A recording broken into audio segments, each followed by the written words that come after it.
Pemirsa, inilah headline news pukul 23 waktu Indonesia Barat. Kepada masyarakat Indonesia yang tinggal di Korea, Presiden Joko Widodo menegaskan pemerintah serius memerangi praktik korupsi. Salah satu strategi yang dilakukan adalah memperbaiki sistem yang transparan dan akuntabel. Saat berdialog dengan warga negara Indonesia di Korea Selatan, Presiden memastikan perang terhadap korupsi menjadi salah satu fokus pemerintahan yang ia pimpin. Jokowi menegaskan untuk memberantas korupsi pertama yang dilakukan adalah memperbaiki sistem, yakni dengan pelaksanaan sistem pelayanan yang transparan dan akuntabel. Dengan perbaikan sistem ini, maka ruang untuk korupsi akan berkurang. Sementara itu, dari segi penindakan, pemerintah mempercayakan pada Komisi Pemberantasan Korupsi untuk menindak semua penyelenggara negara yang berlaku korup. Pertama, memperbaiki sistem, membangun sistemnya. Ya, seperti tadi sebagai contoh kayak di BKPM. Dulu berbulan-bulan, sekarang bisa 3 jam. Itu salah satu. Di situ mencegah terjadinya gratifikasi, terjadinya amplop-amplopan misalnya. Dan menurut saya kalau sistem itu terbangun dengan baik, ruang untuk korupsi menjadi tidak ada. Sistem, membangun sistem. Mengenai penindakan, saya kira sekarang dilakukan secara masif dan keras oleh KPK. Pemirsa, Gubernur DKI Jakarta Basuki Cahayapurnama atau Ahok meninjau kesiapan ujian nasional tingkat SD dan sederajat di sejumlah sekolah di Jakarta. Untuk informasi selengkapnya akan disampaikan oleh rekan kami, sudah ada Taris Hirziman yang akan melaporkan dari salah satu sekolah yang ditinjau, yaitu SDN Petojo Utara 13. Taris, bagaimana peninjauan yang telah dilakukan oleh Gubernur hari ini? Apa saja pesan-pesan yang disampaikan dan bagaimana juga kesiapan para peserta? Ya benar sekali, Vita. Pada hari pertama pelaksanaan ujian nasional siswa-siswi SD di Jakarta pada hari ini, Gubernur DKI Jakarta Basuki Cahayapurnama atau Ahok meninjau 2 sekolah yang ada di Jakarta Pusat. Kedua sekolah ini adalah SD Negeri Petojo Utara 13 dan SD Swasta Santa Maria.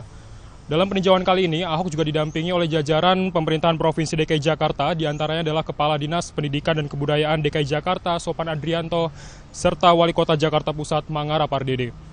Dan Elvita, setelah melakukan peninjauan kesiapan UNSD dan sederajat di 2 sekolah ini, ada beberapa poin yang disampaikan terkait pelaksanaan ujian nasional di Provinsi DKI Jakarta secara umum. Poin pertama yang disampaikan adalah terkait distribusi soal. Ujian nasional SD di Jakarta ini dinilai terkendali karena memang lebih mudah, baik dari pencetakan lembar soal hingga akses pembagian ataupun distribusi soal ke setiap sekolah yang ada di Jakarta. Dan poin kedua adalah terkait teknis pelaksanaan ujian nasional di tingkat SD ini nantinya bisa saja akan menggunakan sistem ujian nasional berbasis komputer atau UNBK. Namun tentu saja hal ini masih perlu dikaji terlebih dahulu baik oleh pemerintah provinsi maupun oleh pemerintah pusat. Dan selain itu, Elvita, poin ketiga yang ditekankan oleh Gubernur DKI Jakarta Basuki Cahayapurnama atau Ahok adalah terkait dengan tingkat kecurangan dalam pelaksanaan ujian nasional SD dan sederajat ini. Meski tingkat integritas pendidikan di Jakarta bisa terbilang cukup baik, namun Ahok mengharapkan agar baik guru ataupun para pengawas serta orang tua murid turut bekerja sama untuk mengurangi kemungkinan kecurangan yang bisa terjadi dalam pelaksanaan ujian nasional. Dan berikut adalah pernyataan selengkapnya dari Gubernur DKI Jakarta Basuki Cahayapurnama atau Ahok terkait dengan penghentian kecurangan di tingkat ujian nasional ini. Nyontek, saya bilang susah kita mau. Kadang-kadang ada oknum orang tua juga demi supaya gengsi anaknya. Nggak semua orang berani anaknya tidak naik kelas. Nah, ini yang mesti pengawas, guru-guru harus ingatkan. Jadi karakter anak, kesuksesan itu bukan ditentukan oleh nilai ujian saja, tapi karakter. Kalau kamu karakter baik, pasti hasil ujian juga akan baik gitu. Ya, Elvita, selain itu setelah melakukan kunjungan, jajaran pemerintah Provinsi DKI Jakarta seluruhnya berharap agar para peserta ujian nasional tingkat SD ini agar siap melaksanakan ujian yang dilaksanakan pada hari Senin hari ini hingga hari Rabu besok. Demikian, Elvita, dapat kami sampaikan, kembali ke Anda di studio. Ya, Taris, terima kasih untuk laporannya. Selamat siang, mantan anggota Komisi 7 DPR Dewi Yassin Limpo hari ini menjalani sidang di Pengadilan Tipikor dengan agenda pembacaan tuntutan oleh Jaksa Penuntut Umum. Kita akan bergabung bersama rekan kami Aulia Pane langsung dari Pengadilan Tipikor di Jakarta. Aulia, apa saja tuntutan dari Jaksa Penuntut Umum untuk Dewi Yassin Limpo? Ya Robert, baru saja Jaksa Penuntut Umum dari KPK membacakan tuntutan atas mantan anggota Komisi 7 DPR RI Dewi Yassin Limpo dan juga asistennya Bambang Wahyu Hadi, masing-masing pidana penjara 9 tahun penjara dan juga denda sebesar 300 juta rupiah, subsidiar 6 bulan kurungan. Dan tidak hanya itu, tadi juga Jaksa Penuntut Umum KPK meminta kepada Majelis Hakim agar hak politik dari Dewi Yassin Limpo dicabut dalam waktu untuk 3 tahun ke depan. Dan memang sebelumnya dalam pembacaan tuntutan yang dibacakan oleh Jaksa Penuntut Umum, ini JPU menyebut bahwa Dewi Yassin Limpo saat itu selaku anggota Komisi 7 DPR RI ini terbukti menerima uang suap dari pengusaha Setiadi Yusuf dan juga Kepala ESDM Irianus Adii sebesar 177.700 dolar Singapura ataupun 1,7 miliar rupiah. Uang ini diduga untuk mengupayakan anggaran dari pemerintah pusat untuk pembangunan pembangkit listrik di Deyai, Papua dalam tahun anggaran 2016. Dan tadi dalam pembacaan tuntutan, Jaksa Penuntut Umum juga memaparkan bahwa sebelumnya Dewi Yassin Limpo meminta uang ataupun dana sebesar 10% dari nilai proyek ini terkait dengan anggaran ataupun dana pengawalan, namun yang disetujui oleh pengusaha Setiadi Yusuf dan juga Irianus ini sebesar 7% dari anggaran terkait dengan pembangunan pembangkit listrik di Deyai pada tahun 2016. Dan memang Robert, dalam kasus ini sendiri sebelumnya pada operasi tangkap tangan KPK pada bulan Oktober 2015 lalu, KPK menetapkan 5 orang sebagai tersangka selain Dewi Yassin Limpo dan juga 2 asistennya, yakni Rinelda Bandaso dan juga Bambang Wahyu Hadi. Juga 2 orang lainnya selaku penyuap, yakni Irianus Adii dan juga Setiadi Yusuf ini sudah divonis 2 tahun penjara. Sementara itu untuk asisten dari Dewi Yassin Limpo, yakni Rinelda Bandaso juga ini sudah divonis selama 4 tahun penjara. Dan memang dalam kasus proyek pembangunan infrastruktur energi baru dan terbarukan tahun anggaran 2016 kali ini di Kabupaten Deyai, Papua, tadi dalam persidangan Jaksa Penuntut Umum juga menyebut sudah menghadirkan sebanyak kurang lebih 16 saksi dan salah satunya adalah yakni Menteri ESDM Sudirman Said. Tadi usai persidangan, Dewi Yassin Limpo juga sempat menangis dan menyampaikan kepada kami media bahwa ia memang tidak bersalah dan ia hanya sebagai perantara, yakni menginginkan adanya listrik di Deyai, Papua. Namun ia juga berencana akan menyiapkan pledoi pada 2 minggu mendatang terkait dengan tuntutannya kali ini.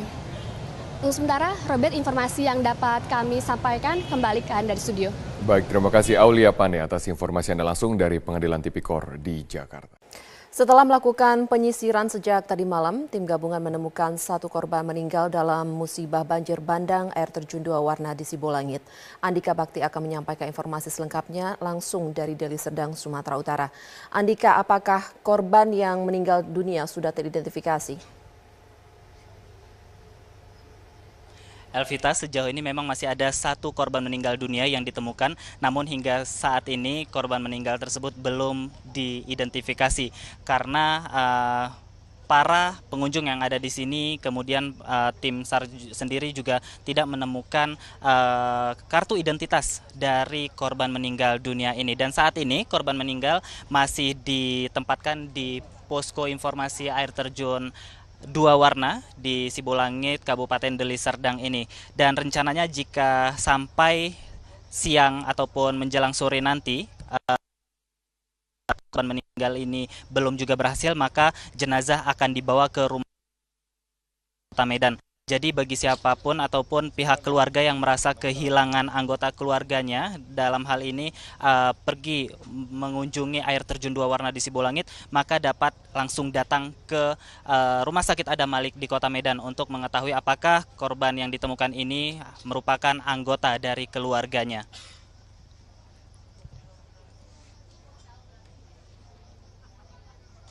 Elvita.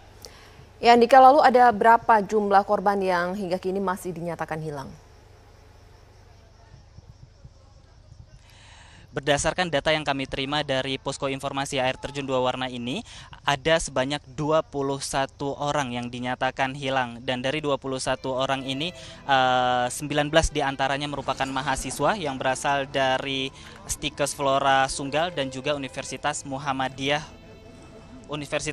Sumatera Utara. Kemudian 2 korban lainnya merupakan pemandu yang merupakan warga dari Kecamatan Sibolangit, Kabupaten Deli Serdang, Sumatera Utara ini. Dan hingga saat ini tim masih melakukan penyisiran di Sungai Laumentar yang merupakan hilir dari air terjun Dua Warna Sibolangit. Yang terlibat ada Basarnas terlibat dalam pencarian ini, kemudian juga polisi, TNI, kemudian Satpol PP ataupun Satuan Polisi Pamong Praja, dan ada juga Mapala serta para pemandu yang ada di kawasan Sibolangit ini untuk membantu tim evakuasi untuk mencari para korban yang hilang ini, Elvita. Kemudian jika berbicara tentang kronologis, ini dapat saya ceritakan bahwa pada hari Minggu kemarin terjadi hujan yang cukup lebat di kawasan Sibolangit ini, tepatnya sekitar pukul 13 waktu Indonesia Barat, yang disertai angin kencang sehingga menyebabkan debit air terjun dan air sungai di Dwi Warna tersebut bertambah dan menyapu seluruh benda yang ada di sekitar air terjun. Ada sebanyak 70 lebih pengunjung yang ada di kawasan air terjun. Sebagian mereka menyelamatkan diri dengan cara berlindung di tebing-tebing serta pohon-pohon besar yang ada di kawasan air terjun, sementara sebagian lagi ini justru tersapu oleh arus yang sangat deras. Dan beberapa menit yang lalu kami juga mendapatkan informasi bahwa tim evakuasi sudah mulai menemukan beberapa jenazah lainnya, tapi hingga saat ini untuk dievakuasi ke posko ini masih sedikit sulit karena kendala jarak yang cukup jauh. Elvita, dapat saya jelaskan bahwa air terjun Dua Warna ini lokasinya berada sekitar 8 km dari posko ini, dan jika ditempuh dengan menggunakan jalan kaki itu membutuhkan waktu sekitar 2,5 jam, dan tentunya dengan medan yang cukup terjal karena lokasinya yang ada di dalam hutan, tepatnya di kawasan Taman Nasional Bukit Barisan. Nah, Elvita, itu baru saja satu ambulan berangkat dari posko ini, dan itu merupakan ambulan yang mengangkut jenazah yang baru saja ditemukan namun belum teridentifikasi. Jenazah tersebut dibawa ke Adamalik untuk proses identifikasi. Jadi seperti yang saya sebutkan tadi, bagi keluarga yang merasa kehilangan anggota keluarganya, dalam hal ini dalam kasus banjir bandang di Sibolangit ini, dapat langsung mengunjungi Rumah Sakit Adamalik Kota Medan.